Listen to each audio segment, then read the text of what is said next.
Well, hello everyone. This is John Byrne with Poets and Quants. Welcome to Fridays with Sandy. We have a great candidate with us today. We're going to assess his odds. He's Ryan. He has an undergraduate degree from the University of Cambridge in economics and a 755 GMAT on the new GMAT focus test. In fact, he was one of the guinea pigs who sat in on the first day of the test. He is with JP Morgan Chase. He's been there for a little over 2 years, and he is an analyst there. His target list: Harvard, Stanford, Wharton, Cambridge, Oxford, Yale, and Berkeley. Sandy, what do you think of Ryan? We got a first class from University of Cambridge, Peterhouse College. That's impressive. Very. Uh, we've got a 750 on this new GMAT focus, which according to 755. 755. 755, The new score. which according to official documents from the planet GMAT is equivalent to it's equivalent to a kind of a 780 on the old system, and then they also listed as 100%. Is that right, Brian? Yeah, 100% off, yeah, which is quite flattering. Yes, that's quite good. And you only took So once, I you're should add. maxed out there. So you've got a first class from Cambridge, a very high GMAT score on the new test. That's a good start in life. Let me tell you, what business school would you like to go to? And a very selective job with JP Morgan Chase. Okay, yeah, and then you're in a rotational leadership program at JP Morgan Chase. So that's a very strong resume and a very strong set of statistics. We went through this, but let's do it again. Do people at your current job apply to business school? Not much, right? Not straight out of the scheme, no. But there are plenty who apply from JP Morgan Chase. That's what I meant. Yeah. From the rotational leadership program, do people then apply to business school? No. They usually move into an associate role because it's a pretty much guaranteed promotion. And then they might spend a couple of years in a team doing similar work. And then a lot of them actually in the UK. That's something that needs to be explained one way or the other. Because the business schools are going to go. I've never seen anybody like, or very rarely seen any. So why do you want to go to business school now? Yep. So I think there's two things. One's from a professional point of view, what we do now is bottom up with the teams. It's very much sitting with them. It's not as strategic as like a consulting role I'm losing. would be. What are you saying? Why do you want to go to business school now? One is to pivot into like consulting for financial services firms. And two is because I've been part of a charity, then there's going to be an opportunity to lead that. I want to gain the skills to be able to do that effectively, like managing people who want direct reports, things like that, understanding more to do with the fundraising and the whole end to end of like a non-profit would help me do that. So it's kind of personal. What's the non-profit? It's called the Seek Development Academy, which so it was started when I was at university and I helped the founders bring it to launch. So I've been part of it for a long time, and we go to underrepresented groups in the cities often and try and get them involved in more rounded activities, so like sports, volunteering themselves, and shaping them to be like leaders, and hopefully they come through our system and be volunteers for us. Good. Where's your do-gooder stuff? Yeah.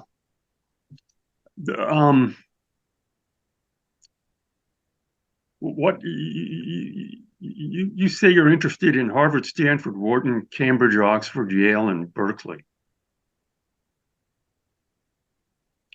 I think your chances, I think you're in the running at all of those places, particularly the most selective there is Stanford, and they'll go for your high numbers. They always like Brits. The fact that you're working for a, gold-plated company, JP Morgan Chase, in their rotational leadership program, those are all positive. So I certainly think your chances of getting interviewed there are good. What would you, let's just plunge ahead with Stanford for a moment. What would you say to their famous essay, what matters most and why? What matters to me most is interacting with others and growing from that and having the opportunity to like so I would talk about my charitable work. And what matters to me is giving other people the leg up because I think I've benefited a lot myself from that. And there's a couple of examples I can give in that essay of how I've actually grown from trying to help other people grow. Okay, that's certainly the right subject matter territory, and you could refine that, but that's a good start for that. If you wrote that essay, I think your chances of getting interviewed are good, and then it kind of depends on the interview. What kind of recommenders should Brian have, and what should they say about him? Well, who do you have?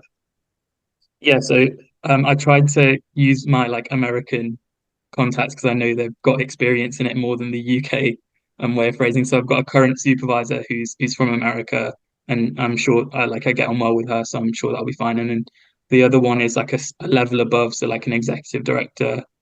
She went to Harvard, but I don't think it's a step up. But I think she understands the admission system. Um, so those would be my two. So two from JP Morgan, right? Yeah, exactly two. So like a direct manager and then my manager's manager. Yeah, How do you those are feel good. about that, Sandy? What's the alternative? Having someone from the charity, the head of the charity, Okay. speak to Is that a Ryan. possibility, Ryan? Yeah. So I've got them as well.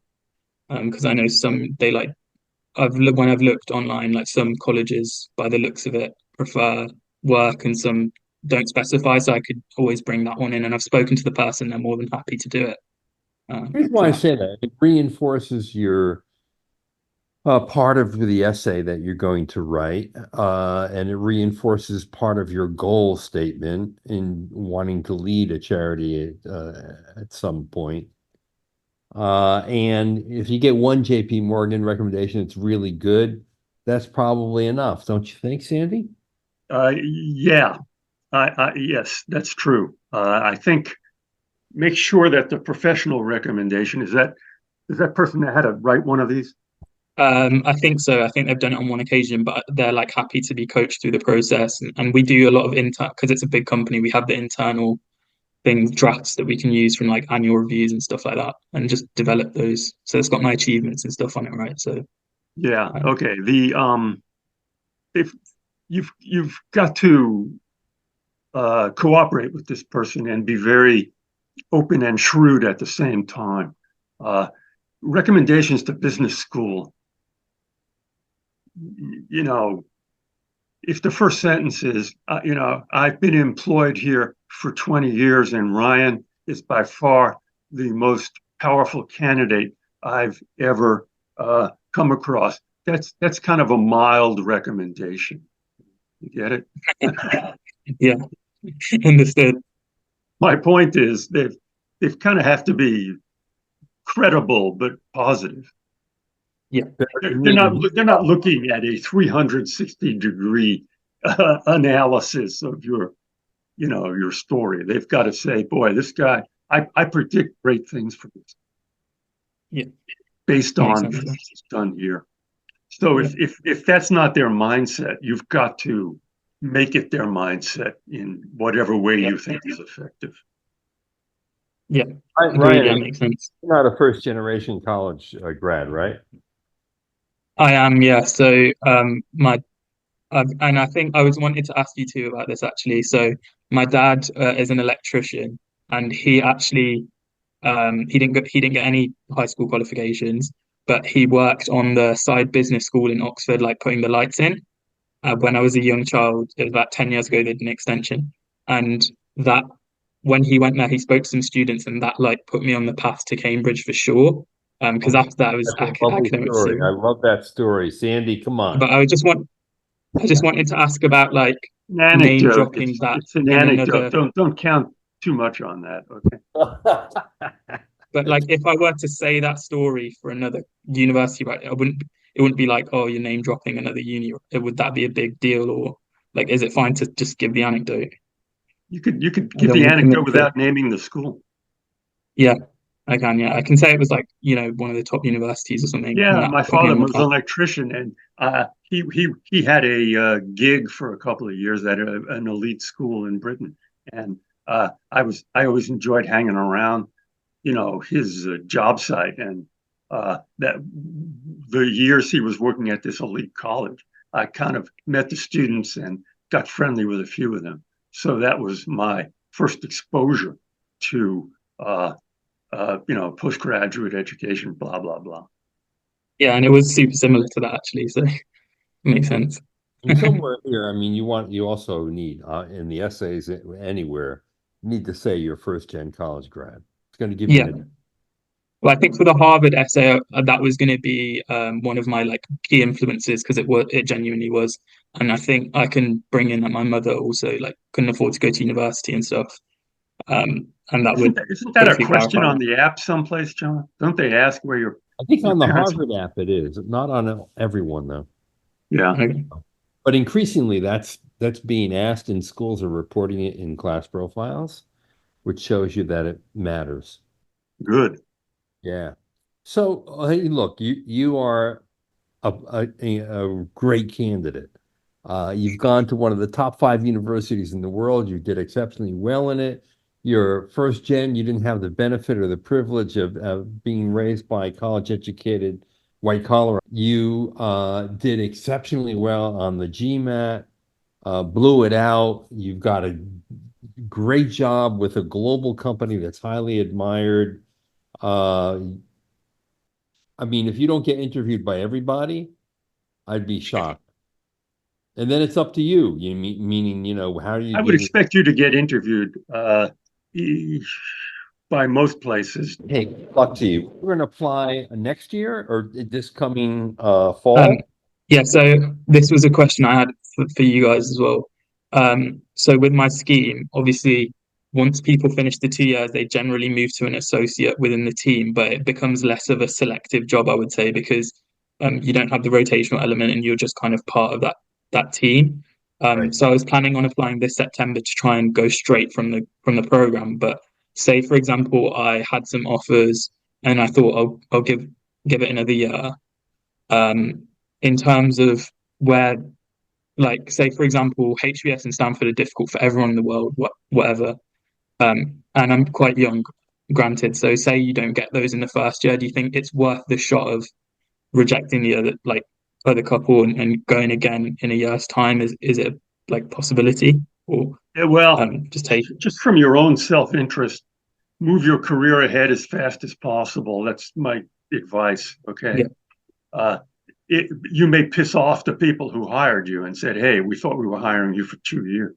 Okay, I'll yeah. leave that part to you. Well, no, he's been there over 2 years already, right? No, no. So I've been there for almost a year, but by the time I Okay. By the time you matriculate, it will matriculate, have it'll been the be a two little over years. two. I see. Yeah, Got it. Yeah, yeah, yeah. yeah. I don't think that Um, I don't think there's a downside. If you get rejected by your top choice and you decide, I'm going to wait another year, I think that's not a problem. Reapplicants at Harvard, a lot of them get in, and the yeah, truth is you'll have a promotion in between that time and get into a role. So you do have something that changed in your application. yeah. Makes sense. Yeah. Andy? Yeah, I agree with that. Uh, Yeah, a number of years ago, Dee, the managing director of admissions at Harvard, published data on reapplicants and their success in the pool, and it was shockingly high. You can look it up at Poets and Quants. Yeah. So Harvard does not look askance at reapplicants. I think the reapplicant acceptance rate was similar to the regular acceptance rate. Yeah, which is surprising because you'd think, hey, if they rejected you once, it's easy to Right. reject the second time. If you're a Yeah. Makes reapplicant, sense. you just need, well, let's not talk about reapplying here before this Yeah, kid you're going is to get even. in the first time. Never mind the second. Well, Ryan, good luck to you. Okay, we're rooting for you. Let us know how you do. Yeah. Um, but Man, you're putting together an amazing resume. You have tremendous promise, and all good things will happen to Let you me for sure. just give me, what job would you want after business school? What job would you want after that? And what would be a good, career crowning position for you? Yeah, so straight after business school, going into a consulting role at, the top consulting firms, that's the aim in financial services. Get more of a top-down view as I'm very like bottom up now with the teams, and a wider range of firms to work with. Then I would try and go back into, after a few years, into like an internal bank's innovation team. So I know like Goldman are building theirs out. JP, obviously, I've got experience with. City as well is another big one on that. And I know there are MBAs in those roles. Um, and the head of Okay, Goldman's. that's important. Find those people. Find the MBAs in those digital innovation roles at big banks. See if you can talk to them. See what their experience was like. See how they presented themselves. That would be very, very helpful. Yeah, And they'll be helpful to you. Even cold calling through LinkedIn, they'll yeah, be helpful. yeah. Oh, And people I'm love to really talk. lucky to have worked with them. So internally, I've got a lot of really easy, low-hanging fruit for that, which is good. And then Good. your end game, your ultimate career goal would be End game would be to head one of those divisions and really shape the strategy of a bank. So there's like the Goldman co-head of innovation. He was a Wharton MBA, and it is a long career, but that's the long-term goal, right? So that's the right. goal. To be the next Jamie Dimon. I would have said that, but I think it's a bit cliche at this point. I've met 100 next Jamie Dimon, sorry. All right, Ryan, good luck. And for all of you out there, thanks for watching. This has been Sandy Preisberg, the founder of HBSGuru.com. Fridays with Sandy. This is John Byrne. Enjoy.